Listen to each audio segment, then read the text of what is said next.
বর্তমানে পশ্চিমবঙ্গের সমস্ত চাষিরা যারা কৃষক মান্ডিতে ধান বিক্রির জন্য রেজিস্ট্রেশন করেছেন, দুভাবে রেজিস্ট্রেশন সম্ভব। আপনারা ডাইরেক্ট ওখানে গিয়েও রেজিস্ট্রেশন করতে পারেন, অথবা আপনারা সেলফ রেজিস্ট্রেশনও করতে পারেন। সেলফ রেজিস্ট্রেশন করা যায় এই অপশানে। তো তার আগে আপনাদের এই ওয়েবসাইটে আপনার আসতে হবে, ePID.wb.gov.in। এই ওয়েবসাইটে আসার পরে সেভ রেজিস্ট্রেশন রেজিস্ট্রেশন এখানে করেও যেতে পারেন, বা আপনার সমস্ত ডকুমেন্টস যেমন আপনার আধার কার্ড, ভোটার কার্ড, আধার কার্ডযুক্ত মোবাইল, জমির রেকর্ড, এইসব তথ্য নিয়ে আপনার ডাইরেক্ট ধান মান্ডিতে মানে কিষাণ মান্ডিতে গিয়ে আপনারা রেজিস্ট্রেশন করতে পারেন।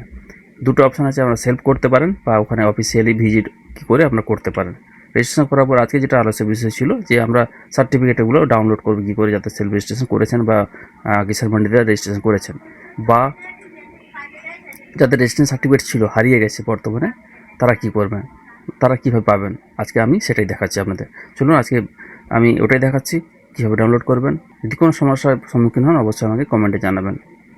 চলুন, তো আমি প্রথমে দেখিয়ে দিচ্ছি কীভাবে আপনারা ডাউনলোড করবেন আপনাদের হারিয়ে যাওয়া বা নতুন সার্টিফিকেট। ফার্স্ট টাইমে আপনাদের এই ওয়েবসাইটে যেতে হবে, ePID.wb.gov.in। এই যাওয়ার পরে দ্বিতীয় যে অপশান, এখানে অনেকগুলো অপশান আছে, তার মধ্যে আমরা দ্বিতীয় স্টেপ এই অপশানে ক্লিক করতে হবে, সেভ রেজিস্ট্রেশন ডাউনলোড রেজিস্ট্রেশন, এটাতে করবেন।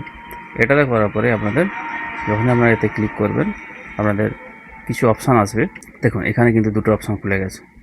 একটা আপনাদের রেজিস্ট্রেশন নাম্বার দিতে হবে, একটা এখানে অপশান আছে। এই রেজিস্ট্রেশন অপশানে আপনার কী আছে দেখুন, এই রেজিস্ট্রেশন অপশানে আপনাদের Aadhaar card, registration number, EPIC number, কৃষক বন্ধু আইডি, এই চারটে অপশান। এই চারটে অপশানে যে কোনো একটা তথ্য থাকলেই আপনারা কিন্তু সার্টিফিকেট ডাউনলোড করতে পারবেন।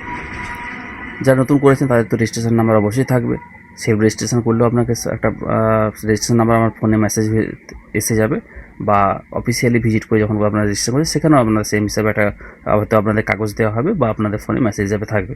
তাছাড়া আপনাদের যাদের নেই রেজিস্ট্রেশন সার্টিফিকেটটা হারিয়ে গেছে কিন্তু সার্টিফিকেটটাও নেই, কোনো কিছু নেই, তারা এই লাস্ট তিনটে অপশানের মাধ্যম দিয়ে সার্টিফিকেটটা ডাউনলোড করতে পারবেন। তো যাদের রেজিস্ট্রেশন নাম্বার আছে তার রেজিস্ট্রেশন নাম্বারটা ইনপুট করবেন, করার পরে এখানে রেজিস্ট্রেশন নাম্বার দেবেন, তারপর ডাউনলোড সার্টিফিকেট করবেন। ডাউনলোড করার সাথে সাথে আপনাদের রেজিস্টার আধারে যুক্ত যে মোবাইল আছে সেই মোবাইলে কিন্তু একটা ওটিপি যাবে। যেন ওটিপিটা দেওয়া সাবমিট করবেন। সাবমিট করার পরে আপনাদের একটা পিডিএফ ডাউনলোড হবে, মানে আপনাদের সার্টিফিকেটটা ডাউনলোড হবে। সেই ডাউনলোডটা সার্টিফিকেটটা জাস্ট দেখতে এমনটাই হবে, এইভাবে সার্টিফিকেট হবে, যেখানে পশ্চিমবঙ্গের লোগো থাকবে এবং খাদ্যসাথীর লোগো থাকবে। এখানে একটা অপশান আছে, একটা আপনার নিজস্ব এখানে পেস্ট করবেন, আর সাথে এখানে লক্ষ্য করবেন আপনার টোটাল তথ্য, আপনার নাম, ফোন নাম্বার, ভোটার কার্ড, ব্যাঙ্কের অ্যাকাউন্ট, ঠিকানা, টোটাল লিস্ট আপনার এখানে পাবেন। আর আপনার জমির তথ্যটা এই জায়গাতে থাকবে। এখানে আপনার মৌজার নাম থাকবে, মৌজার নম্বর, খতিয়ান নাম্বার, দাগ নাম্বার, কত পরিমাণে জমি আছে আপনার ধান চাষ করছেন, ফসল ফলাচ্ছেন সেই ধানটা বিক্রি করার জন্য, সেটা পরিমাণ এখানে থাকবে। আরেকটা জিনিস, ডাউনলোড করার পরে এখানে অবশ্যই আপনাকে একটা স্বাক্ষর করতে হবে। এই জায়গায় অবশ্যই আপনাকে একটা স্বাক্ষর করতে হবে, এবং এই সার্টিফিকেটটা যখন ধান বিক্রি করতে যাবেন তখন কিন্তু আপনাকে নিয়ে যেতে হবে সাথে করে এটা, এবং এখানে ওখানকার যে আধিকারিক আছে ওনার একটা সই করাতে হবে এখানে, তো ওনার একটা স্বাক্ষর লাগবে। এই হচ্ছে একটা সার্টিফিকেট। এই সার্টিফিকেটটা খুব সহজেই ডাউনলোড করা যায়, যেটা আমি পদ্ধতিটা আপনার দেখিয়ে দিলাম। তো সাথে করে আপনাকে যত্ন করে গুছিয়ে রাখতে হবে এই সার্টিফিকেটটা। তো এইভাবে কিন্তু খুব সহজেই ভোটার কার্ড, আধার কার্ড, কৃষক বন্ধু আইডি, রেজিস্ট্রেশন নাম্বার, এইসবের মাধ্যমে কিন্তু সার্টিফিকেট ডাউনলোড করা যায়। যারা হারিয়ে যায়, যাদের হারিয়ে গিয়েছে বর্তমানে নেই কোনো সার্টিফিকেট, তারা গতবারে ধান বিক্রি করেছেন কিন্তু এবারে করতে পারবেন না ভাবছেন, তো টেনশনের কোনো কারণ নেই। আপনাদের যে পদ্ধতি দেখালাম এইভাবে কিন্তু আপনারা অবশ্যই সার্টিফিকেট ডাউনলোড করতে পারবেন।